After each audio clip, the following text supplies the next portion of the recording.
gozo yo quería. Y hay un pueblo que vive muy feliz. Aleluya.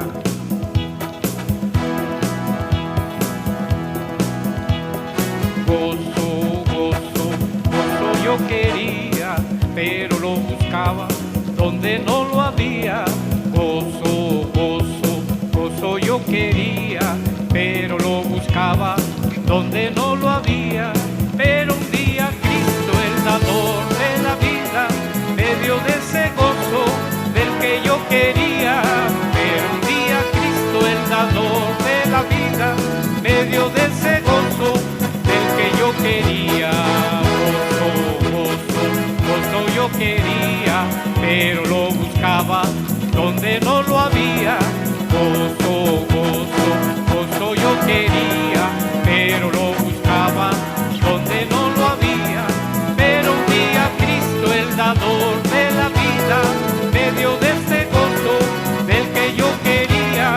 Pero un día Cristo, el dador de la vida, me dio de este gozo del que yo quería.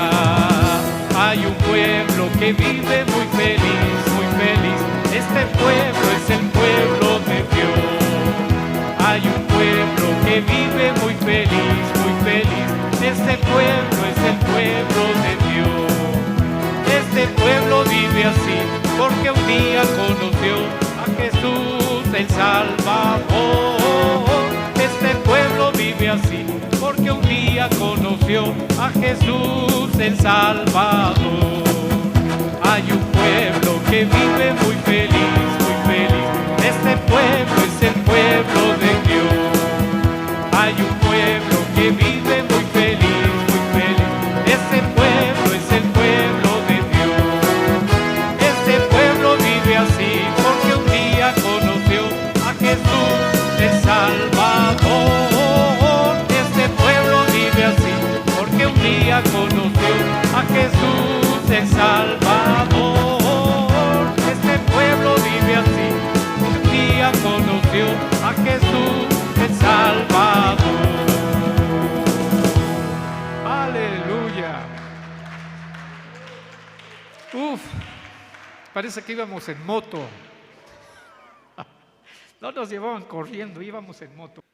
Gloria sea al Señor. Pueden sentarse, amados hermanos. Qué bueno es Dios que nos permite un descanso. Qué bueno es Dios que nos permite recuperarnos. Dios piensa en todos los detalles. A Dios no se le escapa nada. Él está atento a qué es lo que estamos necesitando. Él escucha nuestras oraciones. Tal vez no nos damos cuenta, pero Él está trabajando. Cuando parece que no pasa nada, Él está trabajando. Él está preparando las cosas. Tal vez quisiéramos que se apurara. A veces lo queremos carrerear. Pero Él sabe de tiempos. Él sabe de tiempos.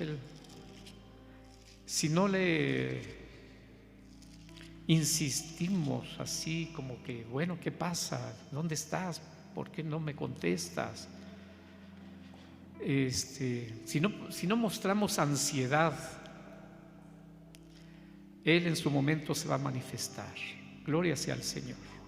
Vamos a entrar a la enseñanza. Gracias por su atención. Estamos avanzando en el libro de Apocalipsis, uno de los libros más fascinantes, más profundos, más desafiantes para la iglesia.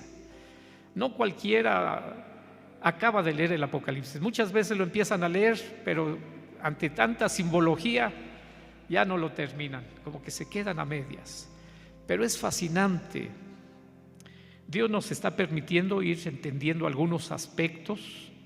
No dudamos que en la sabiduría de Dios todavía este libro tiene una tremenda profundidad, mucha profundidad, mucha profecía. Y pues estamos siempre dependiendo del Señor para que Él nos vaya enseñando. Gloria sea al Señor. La gloria sea a Cristo. Estuvimos viendo en el mensaje anterior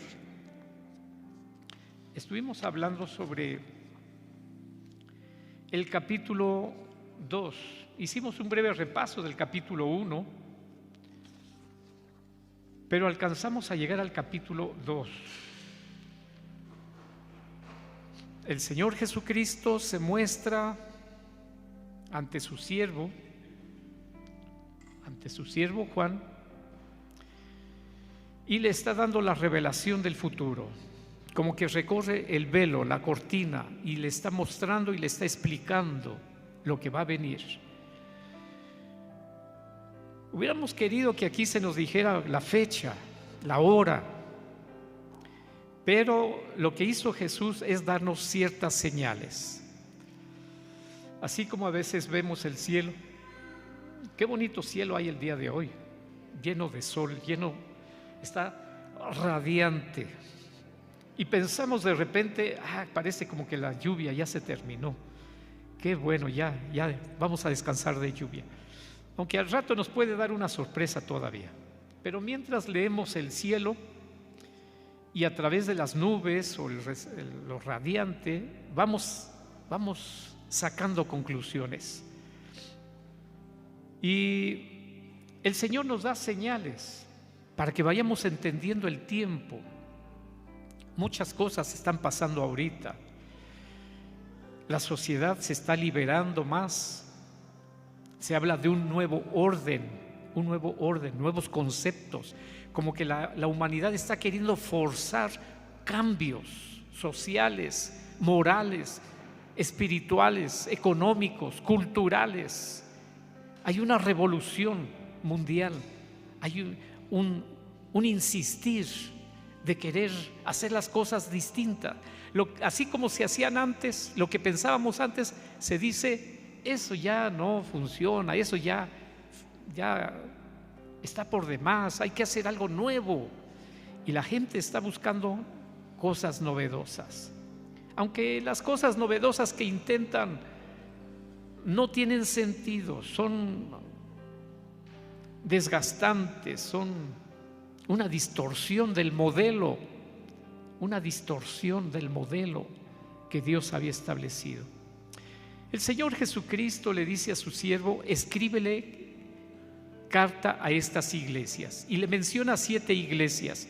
Eso lo vemos desde el capítulo 1. Le menciona específicamente a qué iglesia se les va a escribir esta carta. Y ahí está Juan tomando nota. Cada una de estas iglesias está viviendo una condición en particular. Así como esta iglesia es distinta a la iglesia de la 76. Esta iglesia es distinta a San Martín Texmelucan. Esta iglesia tiene sus características que la hace distinta a Zapata o a Castillotla. Esta iglesia local tiene su peculiaridad, y el Señor conoce a esta iglesia, como conoce a la 76, conoce a San Martín, conoce a Zapata. El Señor conoce iglesia por iglesia, cómo es, cómo siente, en qué está bien esa iglesia y en qué no anda bien esa iglesia. El Señor lo sabe. Y en estas 7 cartas, en estas 7 iglesias, el Señor está describiendo cómo va a ser la historia del cristianismo. Por ejemplo, la primera carta que se escribe es a la iglesia de Éfeso. La iglesia de Éfeso representa una época de decadencia, y es que abarca hasta el tiempo de los apóstoles. Ahí está Pablo, ahí está Pedro exhortando: háganse todo decentemente y con orden, corrigiendo, exhortando. Tengan cuidado de los maestros que enseñan mal. Y es que ven que va a decaer la iglesia. No solamente lo sacan en conclusión, sino que el Espíritu Santo les está indicando: esto va directo a una decadencia. La iglesia de Esmirna representa la época de persecución. Los primeros 300 años de historia de la iglesia cristiana fueron persecuciones por distintos emperadores. Unos emperadores eran más crueles que otros, pero 300 años, usted se puede imaginar 300 años que la iglesia estuvo siendo perseguida. ¿Cuántos cristianos no habrán muerto por esas persecuciones? La iglesia de Pérgamo es una iglesia imperial y representa la etapa cuando Constantino, el emperador romano, que pensó: yo no los voy a perseguir a los cristianos, yo me voy a hacer amigo de ellos, y así como amigos los voy a ir dirigiendo. Y la iglesia vino a ser absorbida. No la iglesia ganó al imperio, sino que el imperio ganó a la iglesia, la absorbió y la hizo como un departamento del imperio. La iglesia de Pérgamo representa eso. La iglesia de Tiatira representa al imperio papal. Cuando decae el imperio romano, se levanta el imperio que está en Roma también, pero ya de carácter religioso, supuestamente cristiano, entre comillas, pero tienen a una cabeza, un líder, que es llamado Papa. Este título debería de ser empleado solamente a Dios, porque Él es nuestro Padre. Sin embargo, en esos momentos la condición espiritual y social, pues se está levantando un movimiento fuerte, políticamente, económicamente se levanta fuerte, tiene carácter, tiene apariencia religiosa, pero es una etapa imperial, es un imperio papal, un imperio religioso que trata de abarcar toda Europa y se extiende hacia América también. La iglesia de Sardis muestra todavía la continuación de esa influencia religiosa desde Roma y el despertar en la Reforma por Martín Lutero. La iglesia de Sardis. La iglesia de Filadelfia representa la época cuando viene Martín Lutero y la Reforma protestante, cuando surgen los primeros protestantes. Y hoy ya no se oye mucho la palabra protestante, como que se ha ido perdiendo. Pero en otro tiempo a los cristianos se nos decía protestante, como haciendo referencia de que somos continuación de Martín Lutero, alguien que se apartó del Vaticano. Y la iglesia de la Odisea representa a la iglesia en la época presente, una iglesia que pues tiene sus limitaciones, pero se le está exhortando a vivir día a día en Cristo Jesús. Allí está representada la historia en cada una de estas iglesias y cartas. Ojalá nosotros nos propusiéramos en casa leer estos capítulos 2 y 3 de Apocalipsis, porque allí se habla de la condición de las iglesias cristianas. Gloria sea al Señor. Hace 8 días estuvimos hablando de la iglesia en Éfeso y decía el Señor Jesucristo: yo conozco tus obras y tu arduo trabajo y tu paciencia. Y ahí empieza el Señor Jesucristo a reconocer las cualidades de la iglesia en Éfeso. Pero también le añade ahora: pero tengo contra ti. Hay como una acusación, un reclamo. Tengo contra ti. Has dejado tu primer amor. Recuerda, por tanto, de dónde has caído y arrepiéntete. Y haz las primeras obras. Pues si no, vendré pronto a ti y quitaré tu candelero de su lugar, si no te hubieres arrepentido. Quiero enfatizar 1 o 2 minutos en estas palabras, porque ahora hay mucha gente cristiana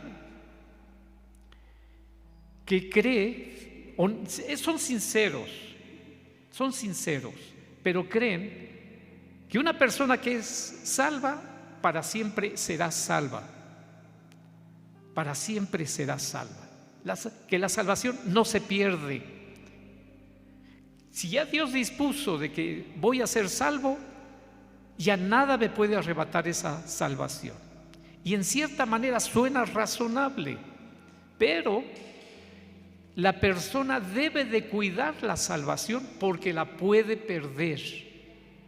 Y es ahí donde esos cristianos dicen: no, si yo me descuidara, si hago mal, si cometo algún pecado, si una tarde, no sé, se me ocurre, me tomo una o dos cervezas o me fumo una de esas cosas de hierba, o hago una cosa mala, digo malas palabras, malos pensamientos, Dios ya dijo que yo soy salvo y Él no se puede echar para atrás, y yo soy salvo aunque haya hecho lo que haya hecho.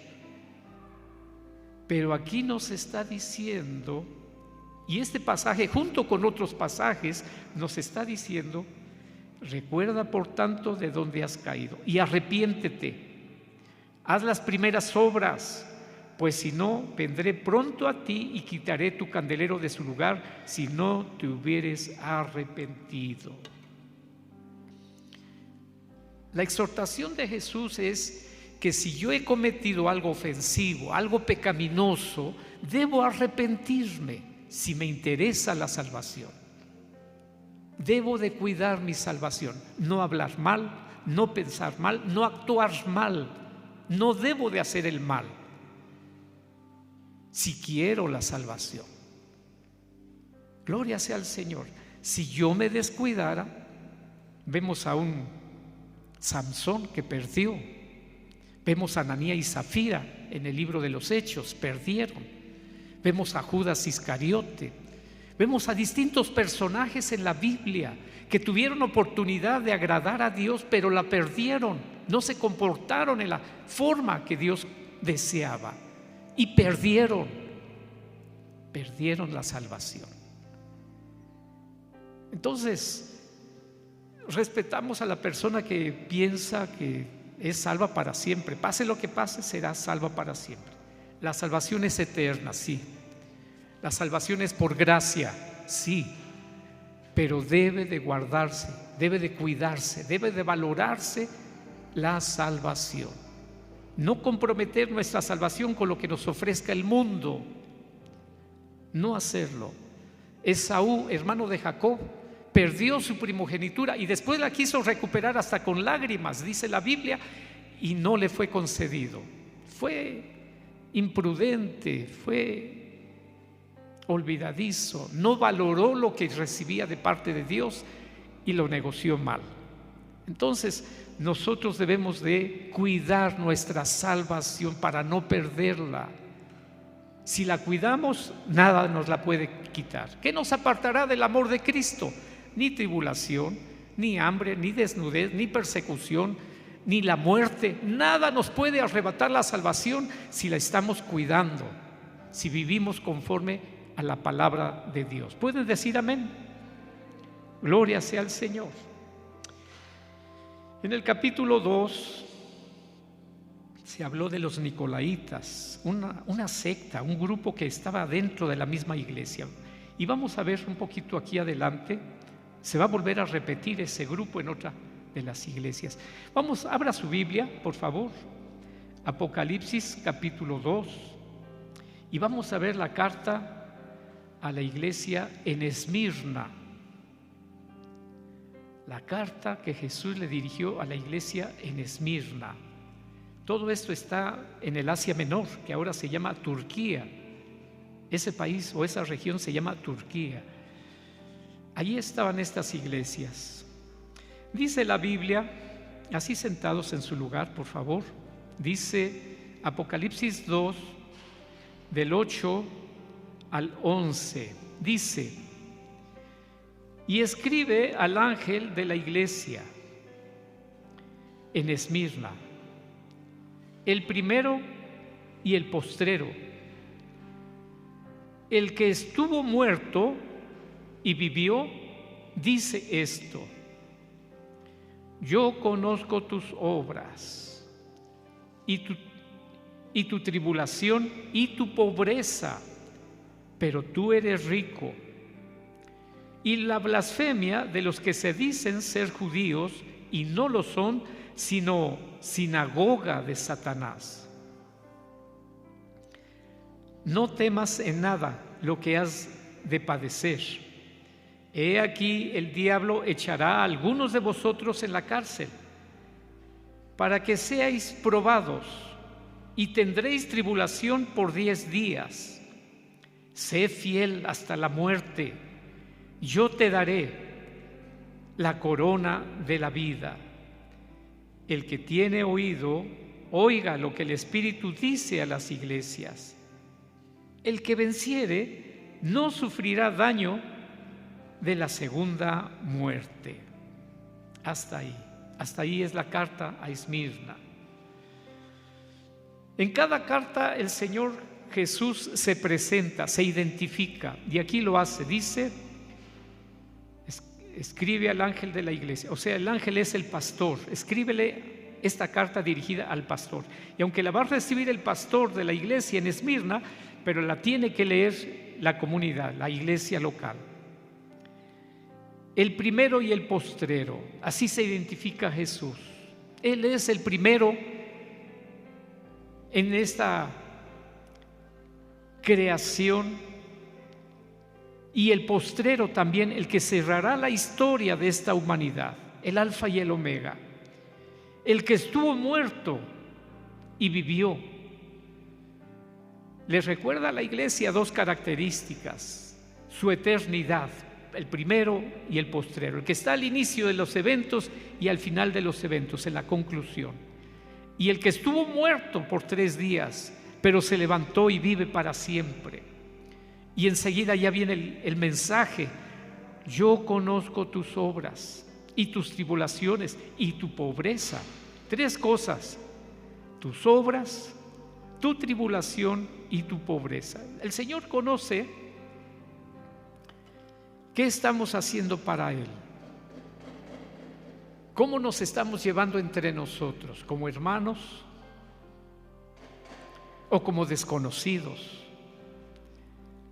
Él conoce nuestras obras, nuestra oración, nuestro ayuno, nuestra lectura de la Biblia, nuestra asistencia a la iglesia. Él conoce todo acerca de nosotros. Y la tribulación, todo lo que nos toque sufrir por causa del Evangelio. No faltará que alguna gente trate de hacernos algún perjuicio, una crítica, un desprestigio, pero soportamos con sabiduría. Podemos, si hay alguna acusación, podemos defendernos usando el sentido, usando la razón, no con agresiones, no con violencia, pero con sentido, con entendimiento. Conoce nuestra tribulación, nuestros sufrimientos y tu pobreza, le dice, aunque eres rico. Parece que la iglesia en Esmirna había gente humilde, gente pobre, si se puede decir, pero en lo espiritual eran ricos en fe, en amor, en obras de caridad. Había testimonio cristiano, se ayudaban entre ellos, se respetaban entre ellos. Entonces, aunque tienes pobreza, pero en realidad, dice Jesús, eres rico, tienes riquezas, tienes tesoros de parte de Dios. Conoce Jesús la blasfemia de los que se dicen ser judíos y no lo son, sino que son sinagoga de Satanás. Qué palabra tan fuerte aquí, qué palabra tan enérgica les da el Señor Jesús a esos judíos. Al principio la iglesia cristiana empezó con judíos. Poco a poco se fue abriendo la puerta para que los gentiles, los que no eran judíos, se fueran acercando, se integraran a la iglesia. Pero al principio había solo judíos. Sin embargo, según va creciendo la iglesia, ahora hay gente de Galacia, de Corinto, de Éfeso, de Tesalónica, del Asia Menor. Empieza a crecer el evangelio y las almas, la gente se está convirtiendo al evangelio.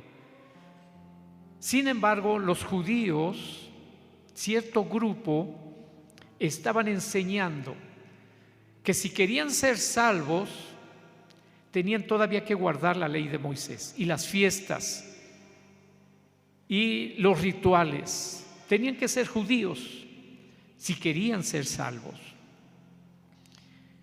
Contaminaban. El apóstol Pablo trató siempre de ir corrigiendo. Pablo llegaba a una iglesia, predicaba 1 año o 2 años, se quedaba con ellos 1 año, 2 años, hasta 3 años duró en una iglesia enseñándoles, estableciéndolos. Pero él era movido por el Señor a irse a otra ciudad para hacer lo mismo. Pero cuando él salía en esa dirección, aparecían entonces estos judíos para tratar de desbaratar todo lo que Pablo había hecho. Pablo les enseñó así. No es cierto. Miren lo que dice la ley de Moisés, miren lo que dijo el pueblo, al pueblo de Dios, a Israel, y trataban de hacer una mezcla. Todavía hoy hay congregaciones que luchan por guardar la ley, haciendo casi a un lado la gracia, pero tratando de imponer que se viva en la ley de Moisés. Pero el Señor Jesucristo, allí en la carta a los Gálatas, el apóstol Pablo hace una defensa extraordinaria, magistral, y defiende el Evangelio confrontándola o comparándola con la ley de Moisés. Si queremos entender la diferencia, tenemos que leer la carta de los Gálatas para entender la diferencia. Como Pablo les insiste, no estamos atados a la ley de Moisés, ahora estamos atados a la ley de Cristo, el amor, la gracia, el nuevo nacimiento. Este es el evangelio que Dios nos ha dado. No es que estuviera mal la ley vino de Dios y Dios no nos puede dar algo que esté malo o que sea perjudicial, pero ahora en la gracia se entiende mejor, se aplica mejor la ley de Moisés. Y ahí está esta congregación de Esmirna, que tiene por ahí cerca judíos que están atacando, están buscando la oportunidad de confundir a la iglesia de Esmirna. Pero el Señor Jesucristo llama sinagoga de Satanás. Perdón. La sinagoga eran los templos pequeños de los judíos. Era el lugar de reunión, no templos, más bien era una casa, un salón, y ahí se reunían para meditar en la ley, para cantar salmos y para orar. Pero en este lugar, allí en Esmirna, que había una sinagoga, por esa clase de gente perversa, Jesús le llama sinagoga de Satanás. Realmente Jesús rechazaba lo que estaban haciendo estos malos judíos. No eran verdaderos judíos. Un verdadero judío tenía que entender la voluntad de Dios, y estos estaban tratando de destruir a la iglesia. Dice enseguida: no temas en nada de lo que vas a padecer. He aquí el diablo les echará a algunos de ustedes a la cárcel para que seáis probados. Tendréis tribulación por 10 días. Estos 10 días pueden ser algo literal, que fue una persecución breve, o puede haber sido que hubo 10 emperadores que persiguieron a la iglesia. Realmente hubo 10. Realmente hubo 10. Y esto empezó desde el mismo Nerón, que incendió la ciudad de Roma y les echó la culpa a los cristianos. Estuvo Nerón, Domiciano, Trajano, Adriano, Antonio Pío, Marco Aurelio, Séptimo Severo, Maximino, Decio, Valerio y Diocleciano. Son los emperadores romanos que persiguieron a la iglesia cristiana. 300 años de persecución, 10 persecuciones, 10 emperadores. Y en cada persecución mucha gente cristiana fue muerta. Fueron mártires, murieron por su fe. Renuncia a tu fe y vas a vivir. Maldice a Cristo, reniega de Cristo y vas a vivir. Te damos la vida. Pero si no reniegas a Cristo, si te mantienes en tu fe, vas a morir en este día. Y esos cristianos no se atemorizaron. Ellos se mantenían. ¿Cómo voy a negar al que dio su vida por mi alma? ¿Cómo voy a negar al que me tiene preparado un lugar en su gloria? ¿Cómo lo he de negar? ¿Qué clase de persona sería yo? Sería un mal agradecido, un ingrato, si yo dijera que no lo conozco. Y morían, ya sea por espada, ya sea por flechas, ya sea por lanza, ya sea devorado por fieras como los leones. Las formas más horrendas de muerte para impresionarlos y que renunciaran a su fe, pero no había renuncia tal. No había renuncia tal. Realmente sufrieron, pero se mantuvieron fieles. Y esto nos debe de ser enseñanza a nosotros, la iglesia. Dice enseguida el Señor Jesús: sé fiel hasta la muerte y yo te daré la corona de la vida. Gloria sea al Señor. Tenemos que ser fiel hasta el último momento todavía, día a día, hasta que el Señor nos diga que hasta ahí es nuestra vida, nuestro existir. Cada momento que respiremos, cada pensamiento que tengamos, todo sea para su honra y su gloria. Obedecer al Señor y servirle es la ocupación que más debe de identificarnos. Siempre testificar, siempre orar, siempre mostrar el carácter de Cristo a los que nos rodean. Y termina diciendo el verso 11, esta frase también se repite en cada carta: el que tiene oído para oír, oiga lo que el Espíritu dice a las iglesias. Lo que quiere decir es, el que tiene entendimiento para entender, entienda lo que el Espíritu le está exhortando a las iglesias. Pongamos nuestro entendimiento, vivamos en santidad, en temor de Dios, en gratitud, para que el Señor en su bondad nos guarde y nos permita llegar victoriosos ante su presencia. Y termina con esta promesa: al que venciere no sufrirá daño de la segunda muerte. ¿Cuál es esa segunda muerte? ¿Cuál es esa segunda muerte? La primera muerte es cuando uno queda frío, inerte, insensible, y aunque nos hablen, ya no vamos a poder responder. Nos sentimos, nuestro espíritu ya no está en ese cuerpo, ya no hay vida en el cuerpo. Ahí se terminó. Esa es la primera muerte.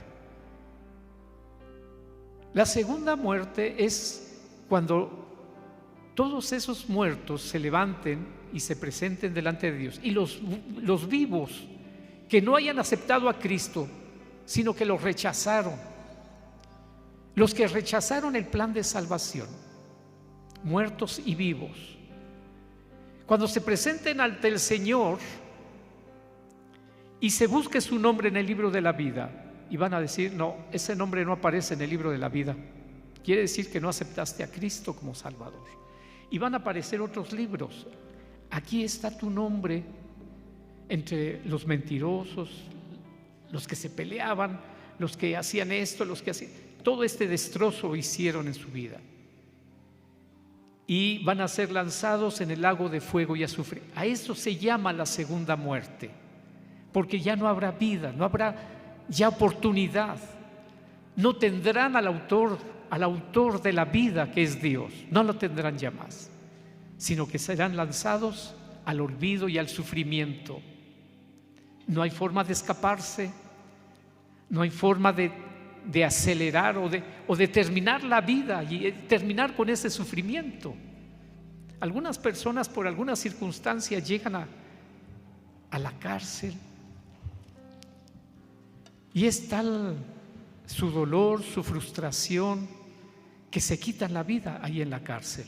Es doloroso, Pero en ese lugar hacia donde van los que hayan pecado delante de Dios, no habrá forma de suicidarse.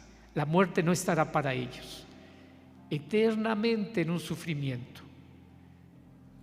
una angustia, un calor donde quema el olor, la peste, la confusión, gente gritando, parecerá un manicomio. Realmente uno puede imaginarse el peor escenario y así es un poco. Pero esto no por una temporada, sino toda una eternidad. Y ahí estará el dragón y el falso profeta y el anticristo y todos los que hicieron maldad, los asesinos, los violadores, los idólatras, los hechiceros. Un manicomio terrible allí, la segunda muerte. Pero dice, al que venciere no será alcanzado por la segunda muerte. Ahorita nosotros morimos para el mundo. Morimos para el mundo. Ya no andamos en la cantina, ya no fumamos aquella hierba, ya no mentimos, ya no robamos, ya no hacemos mal, no vivimos engañados ni engañando. La venda de los ojos se nos ha quitado para entender la verdad de Cristo. Gloria sea al Señor. Y en esa verdad es lo que nos alumbra como si estuviéramos de día. No andamos a tientas, no andamos como ignorantes, como desconociendo, sino que la luz de Dios, la verdad de Dios nos alumbra para hacer lo correcto. Gloria sea al Señor. De esta iglesia de Esmirna aprendemos estas cosas: aguantar la presión, las luchas, ser fieles al Señor. ¿Tendremos alguna limitación, alguna pobreza, algún mal, una época difícil? El Señor provee, el Señor, somos ricos en Cristo.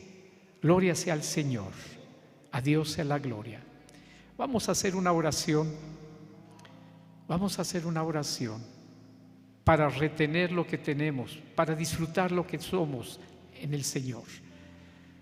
No sintamos envidia de la prosperidad de otros más. Mi vecino ha prosperado, mi compañero en el trabajo se ve que la lleva bien, y otras personas como que rápido avanzan, y nosotros como que vamos muy despacio, demasiado despacio. Quisiéramos prosperar y disfrutar como ellos, pero el Señor tiene su tiempo. Nosotros vamos por algo también más permanente. Vamos a hacer una oración, por favor. Pongámonos de pies y expresémosle al Señor nuestro amor, nuestra gratitud. Seguimos trabajando, cuidando la salvación.